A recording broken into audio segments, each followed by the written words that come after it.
Ada cara kilometer tu hin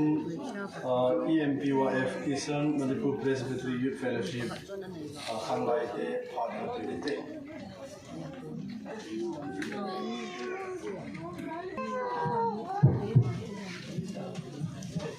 Hap kibicin lai ka hilang le conduct kalpan Philippine na EMPYF funding billion ke bato kansayin EMPYF Center Committee tule OB jok se lung se tan chelanga hin Philippine din to to ngo tun ke paw min te tu ni ko he ka gela le Puna ning he jingin Israel thang kusayin ai da ha na chung wa hen kang lai te hon chang kai ma bin hidang le pathin thil bun khatai ji in ka nei lut naw chale ka ho sa naw chale wai ha na ding in bun khat ka silpi nom ben che lam kai te hon hin chai ben lang tu hen kan pu pi dewe chu EMPYF na kan pu dewe he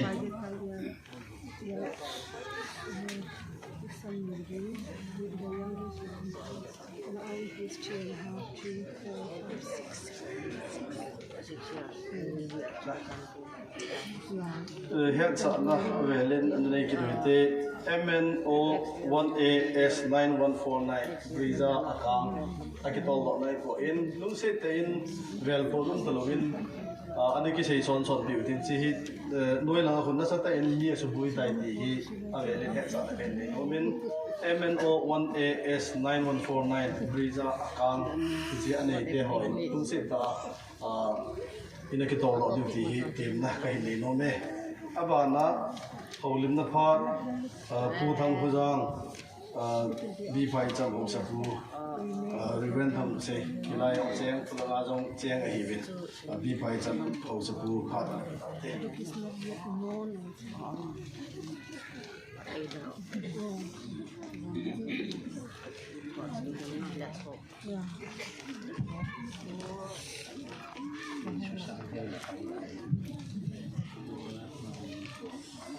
te Pastor pu ilam kai pu isu pipau idang teng le ama du dam sa ukhi dinga dam ne la phat phai pi pathin thangwa na kan tu masai ka ki gelin dunia hi programa hi cái hội ông chú chú nó lồng cây bông cái kia cái kia này chỉ lại tai chú nó phát là chú phát cái thủ thôi bây giờ chú hết mình lồng chỉ suy cái gì tiếng ông kia lôi chỉ phát lại ta aman in suan đal ha hi cái kia lại nó ấm bể sen bây giờ chú tu nhà đâm lại chân amau thì đi ngà bắt chén phát phải bị evin nó hỏi yêu sĩ tu nhà ama ngày long thì không mà yêu sĩ bon cha Islam kan bon luôn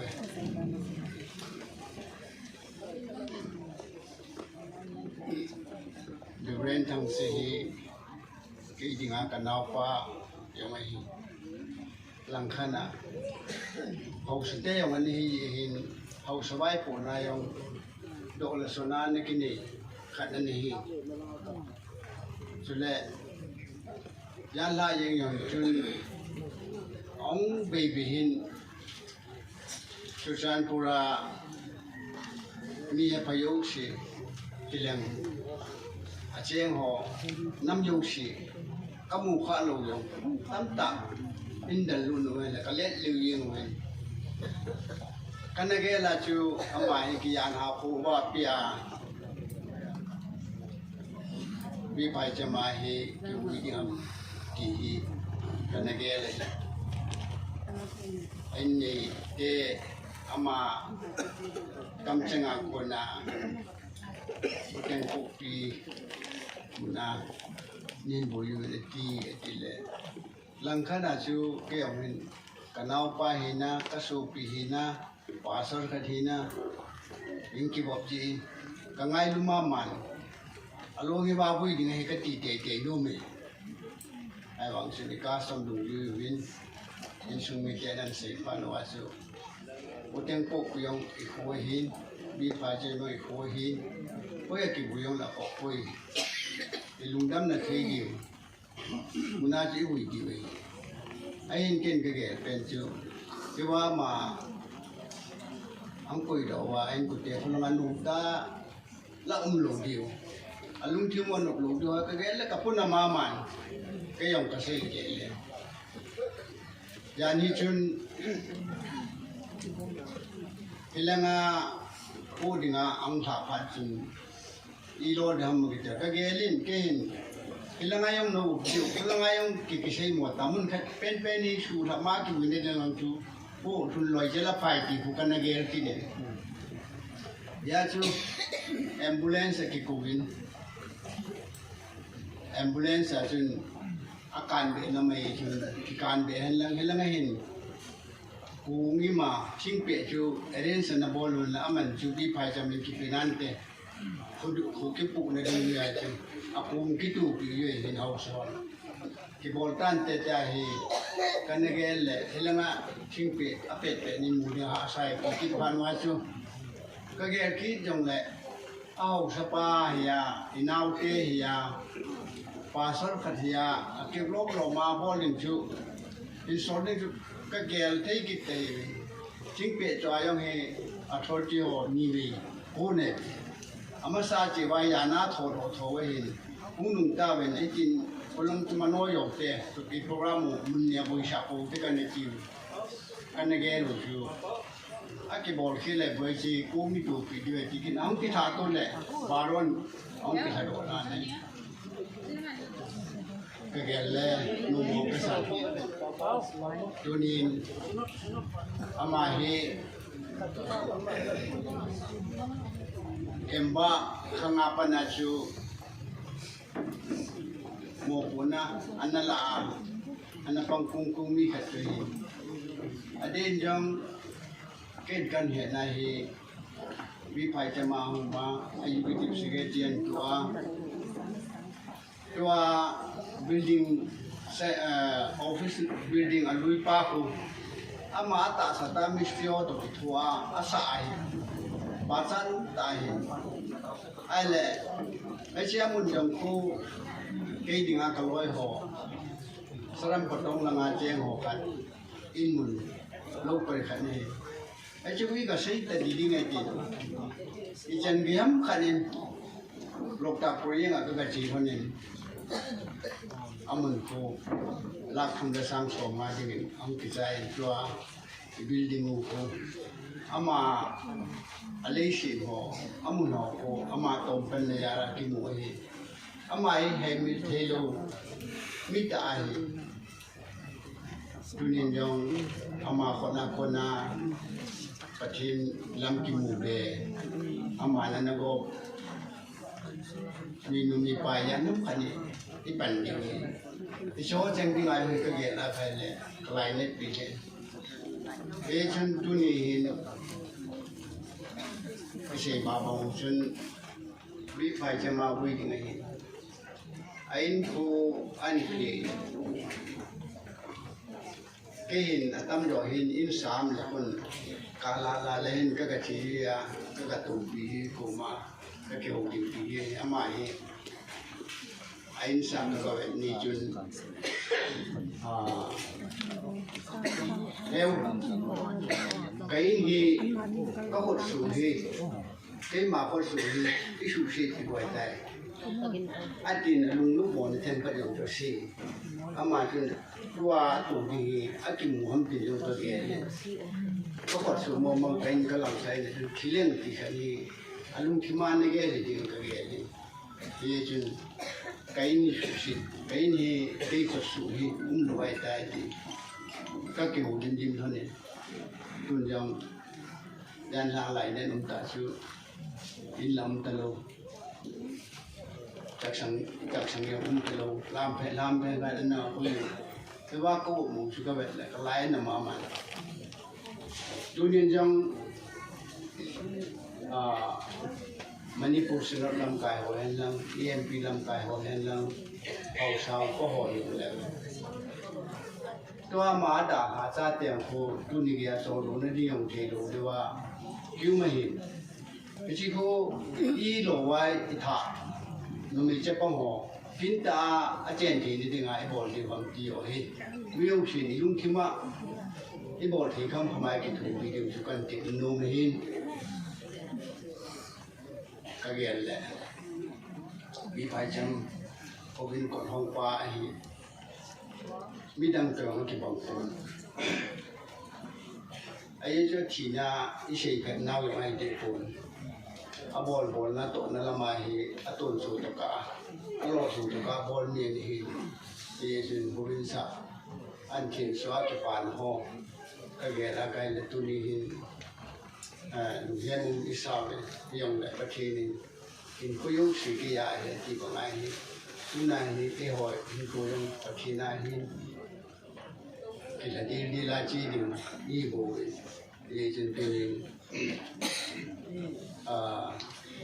โปรแกรมกับมินจูนหลงยาจูกันกิจถูกทัวร์เกษตรหินผู้นี่เฮียนักชีวามินผู้นี่จงเอาสเต็ปกับผู้ให้ผู้เป็นจุนียานที่นักกู้กันถูกปีวินที่ในเตนลุงแท้ใช้ดอมบางแค่ปูนโซ่ถอดินกระติยงและปลายอยากเสียไม่เยอะคดีกิจผู้เป็นแค่ห่อเอาสอนคดีด้านตาว่าทิ้งไปกันบ่ลว่ากันถูกปีว่าแอมบูเลนกันลาว่าพิชุกันหงนี่กบฏที่สุนเห็นเอจนสายปีผู้ขัดเองกูอังกฤษตัวเองตัวนี้อามาตัวนี้ดิ่งวิพากษ์จำเอาชออัตโตที่หอนำวันนี้แหละอามาฮีไปว่ายังเอาสาหินพลังเอาสาหินเอาละมายังเอาสกัดมาหินลำกายหินวิพากษ์จำอัตโตที่หอนเอาสกุลสันติวตินสมุลปุลสันโนมงคันนี้อารมณ์กันตุ่มที่เกี่ยวพัดกระใสได้เลยจีนคูดึงทิ้งเกี่ยวพัดที่สันติตาย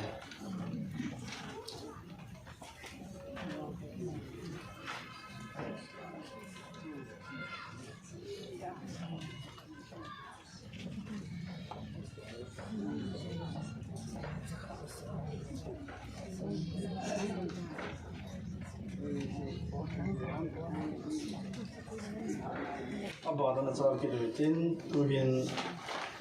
สุกนุกัมบีเที่ยวพาดมังเดินแล้วก็ติดจุดที่ก็ฮิตเช็คใจเลย EMPWF เที่ยวตรงจนรถจะนำตาวันเลยพาดจังแล้วนั่นดอกเดียววินเตียนแล้วก็เห็นเลยมั้ย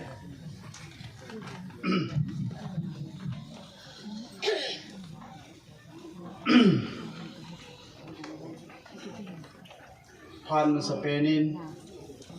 ประกาศขจรเรนทังกุเซย์บุยลิมนั่นเองสาเลทังกำลังนายหังกัสโซนหอยเจ้าสิจเลตัวนี้กินโกนาเทียมไว้ปันตีที่หกหินปาสหอหินอูกหอหิน social worker หอหิน political leader หอหิน house หอหินนับวันจะวินเกินจังนัดจงจีวะเก็บปาทุเสียนสลามกันบอลนี่สุกนูกัมเบ Eastern Manipur Presbytery สุกนูกัมเบลำกาหินินปะทินทัศเตหอปาสลเตหอจานากับปีวินอาจุงโจนินตัวนินบางสิลุมตีดำบางพัดลุมตีดำปะทินินมีมินคูอะไรเต็นนี่เรเวรนทังกุศยาดิ่งินเอาหงหิขตามทีนั้นที่ตรงเลยอามาฮิเกลาดานินอธิวังพันกลักกีดินดานี้ทางเจนินมีเอาเสียที่ยามาเทนดิ่งิน a thiên azan hạ akizan hạ khuwa pin tu ni pathin ni thagau thwa mi yo si on lo ni hi zong le ta sa thwa mi yo si on ni a hi kirin a thi dan jong hi a thi wang sin kalapun ke ma ngai to danin a thi wang phan kalakirin ama chung sang hi cái niệm một số xây thì cái này bốn ai hin ECM EMP Tosima dingin ama mihin akin kamu dolin lam kai khadina ano ya ho ama sanga akom hindo ding siempi ding ding ti ama GP kamu hin ama zalen Eastern Manipur Presbytery pathin la chate ho mi china le thin na bangin phazo hi jong le mi tha ko he in kamuin ji chun tu ni am lo ni hin ama chunga jana kape nei along chunga hin achule keima kami mela ama chunga ka ba ton kagar zo lo ding til cho ma hin tiutora ka nei nei adang hei pon leadership hi na ama sanga hoi zo le pa zo sim do ding ti ama akuna ka zil do ai ti tunin ong ki komi pi ho zo si ko ma ka phol do no mi nei om lo ni hin pathin la chate ho ato hom pi te ho Manipur Synod ho hin Synod dang dang alam pathin la chate ho hi zo sen jong lai nat pi vintin Eastern Manipur Presbytery pathin la chate ho jong lai nat vintin hi da ke lan chun sonu gambe phop sunga gambe upo ho hin hậu bung mi pi te ho zo se tha khe lin jong in sung mi te ka lung hem pi ve ti ka phun do hi e ke ma mi ma lin jong klai na pin bo the yom bon program ki gong dung zu ya boi na ha san lo he la dam se la program te wa chai na ding ti i taw na o hi me yin hita kilhonin sungnu gambe te hon jong toni ei da la pau pathin la cha reverend dang usei ain sungmi te ho ka lung hem pi na chung chunuwa ama he jingna ama jana in pon sil khat hin nei ving pon sil khat hin ko ving ka ting hi chin in gambe treasure pa Hùng Đình Đô In Tín Secretary Senior Pa Chu Boy Hi Ji Chun Gam Vi Tre Ya Pa Hùng Đình Đô In Tín Hi Chi Pun Ka Khu La Yin Lung Se Te In Pathin La Chate Ho Zau Se Ama Zana Pathin Zana In Yum Na Chi Ba Na Ding Do Hi Ti No Sugunu Gam Vi Tha Ke Lin Pon Hin Khu Than In Ka Te Chi Chu Ki Ho Pa Ta Hai No Lung Se Tan Pathin La Chate Ho Zau Se upati ho pa solo reverend ho ibon chavinyam namun chiwa na ding do le ran tim na kai ni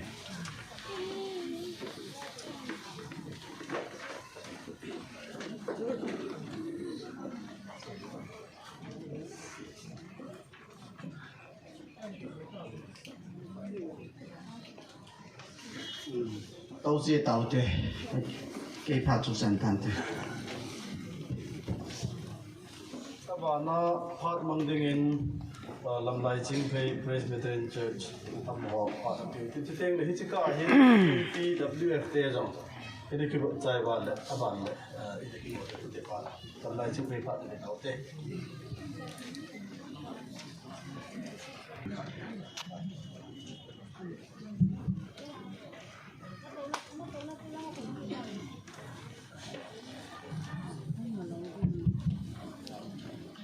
hạt mà Spainin thì chúng mình chung hiểu lệ ประเทศทางว่าละกันเป็นตัวนี้ที่ดาทับเป้าเรียนทางกุศลเฮอัตุสิมจุไอ้ตากุศลดิ้งละสาวดิ้งไงเฮส่วนที่นี่มันเนี่ยจะเองเสียดิ้งอารมณ์แบบกัดจุเสียว่าบอลดิ้งอารมณ์แบบกัดจุกี่บอลเลยผ่านแต่ตาจุก็เกล้าก็เห็นกองดินโดเฮอีปีหังก็บ่อยข้าทำตาถ้าเกิดพัดลำเหลือเจ๊ไงจนก็บ่อยลงได้เงินหาบอลเล่นคนเก็บบอลเลยเนี่ยตัวนี้กินทีป่วยเป็นปีเป้าสนุกลังอาลำกายเตี้ยหัวหินEMPลำกายเตี้ยหัวหินจะเลยถ้าก้าวลำปีอ่ะZaring alam jo se amasan kaya nakan pin aba ta salama zaring alam jo se kaya nakan pin tu ni mi pi ong ke khom jo se ka ngai lut na ti pa kai o Yesu Krista minin in su mi te hin mi pi jo se ka ni te dang te ai lo la ka pa te ko ka na te ho jo se le PNP so nga kau baca kompi halu si ipakawi Yesus Kristus amin salam sila kami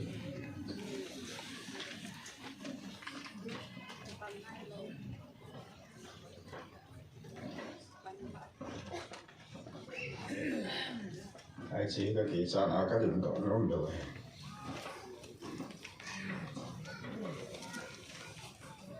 tôi giả nên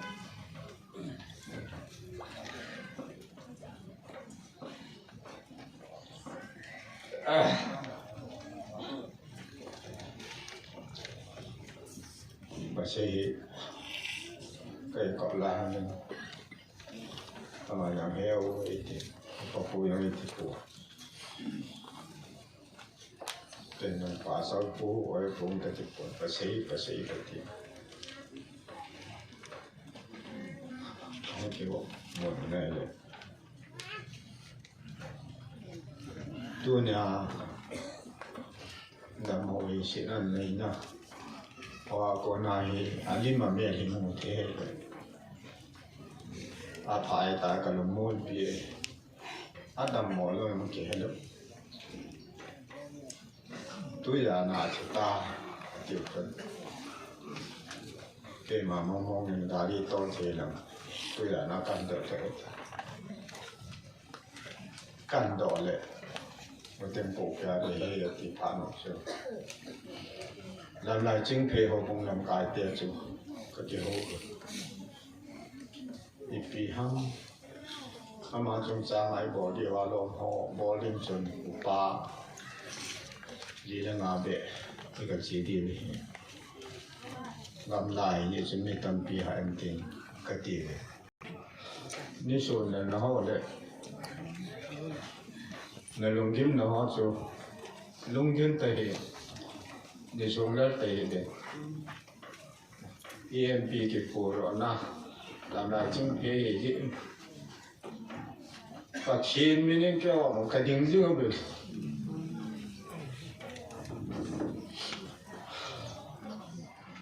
năng lượng cái đó dùng nào vậy lùng này xe lên và khi đến đây nó khô anh sản như vậy tại thì khen điều ấy tại đắm xe lên trên nó phát khẩn đấy ít bà trên ra qua sẽ kêu một lực phát đấy đủ lẫn leo lòng rồi nó phân lên leo lòng rồi chỉ là hình như một con thể tạ đầu đứng gì bên nào mà nó mới sát đời tạ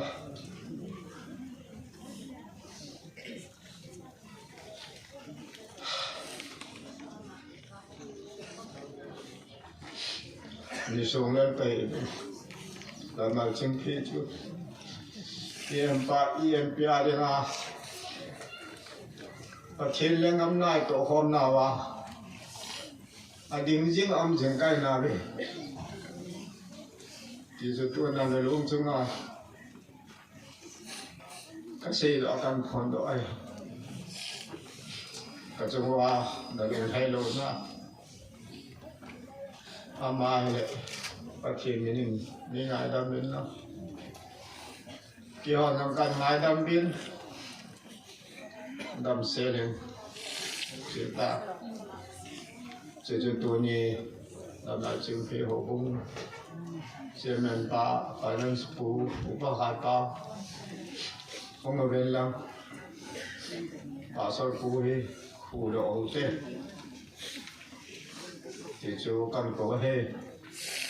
thì nhóm phun các cần phụ kiến upa hoàn luyện nhóm khắp nên phụ kiến upa khai bao thời gian lại môn nó phụ tài thì chú hình phụ độ nên cái tỷ phụ phụ mà chú phụ độ mà sáng thêm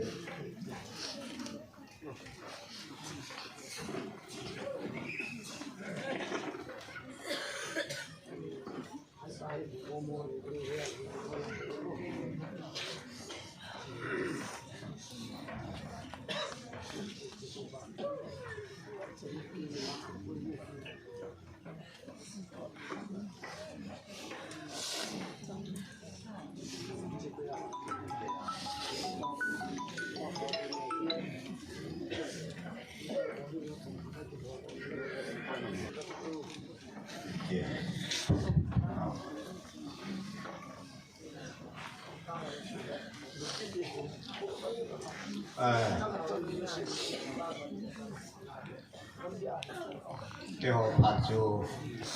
cái dân suy xã tàu tê thì xe lại cái bồi về để kể vậy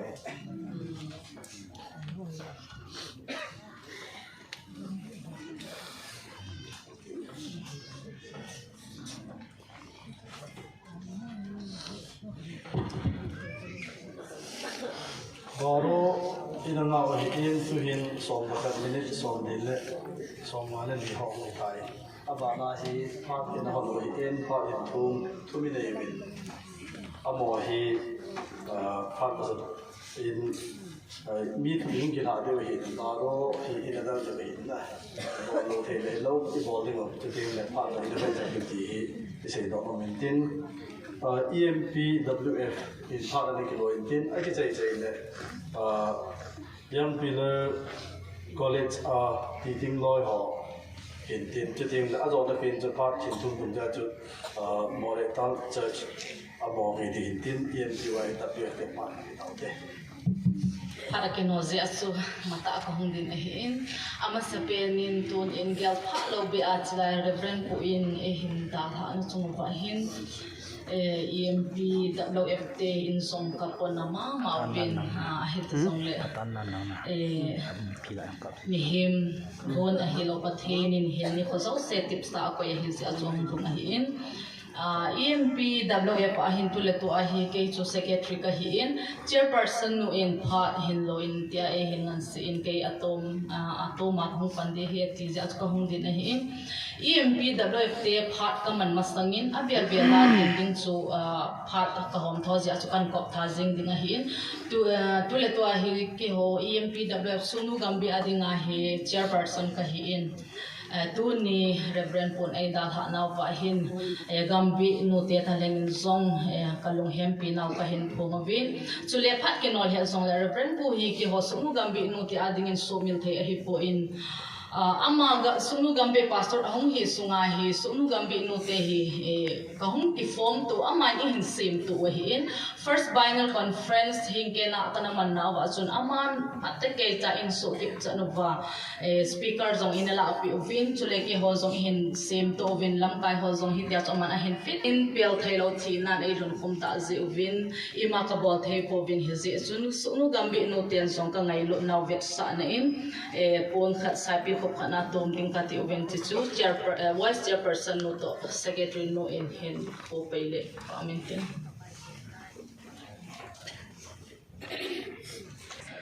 hi chu gambi no te apona kala uso hi in tu hin ka phat chan na EMP WF hin som cha hin holim kit leng reverend pu hi ke ho EMP WF ding azong hi executive aning hi sunga ke ho in charge ana panga hi in ke ho no te ho zo sia ding in zong do le kum a hi lo le ama Tunga hin along dan sa chung izong atil pabon chung aki pathu abelin ka pongkin na hin e phara ki nozen hi jan chung sengting tu ni hin reverend pu katha now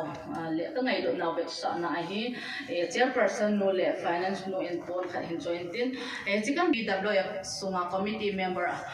alui ho yum namun chewa committee member alui ho hintin atha ho hintin pastor zite ho zo se Sule tule tua inne pi kapi chin kuling zong hi EMP WF ading ami mantam ta ahin phat sot ki committee member ahin tule tua zong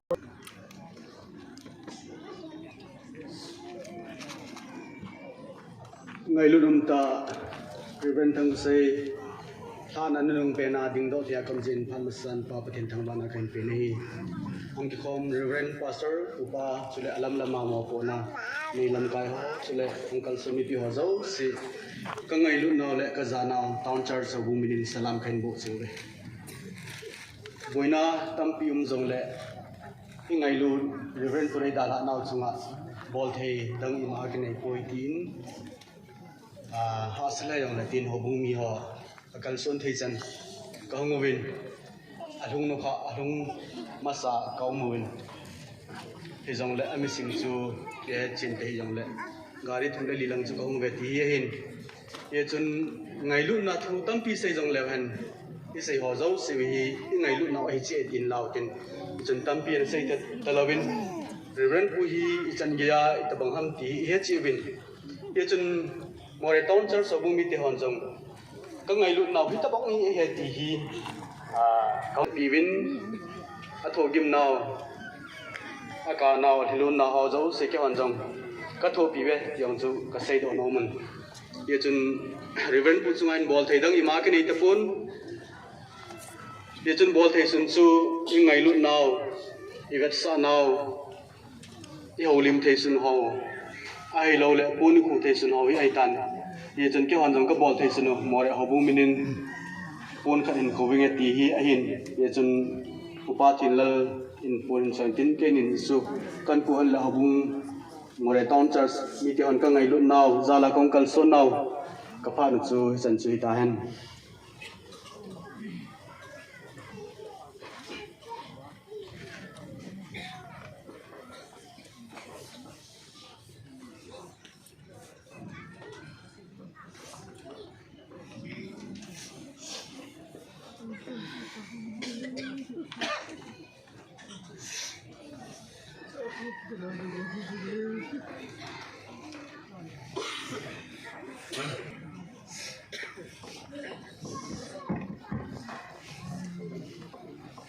yang pil Pak Long bikin apa penting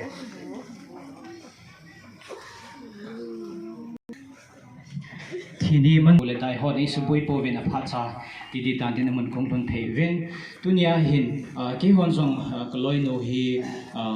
ka ngai lu nau ka pau pathian ha cha khat hi na ka za nau ka ngai lu nau sting le kaloi no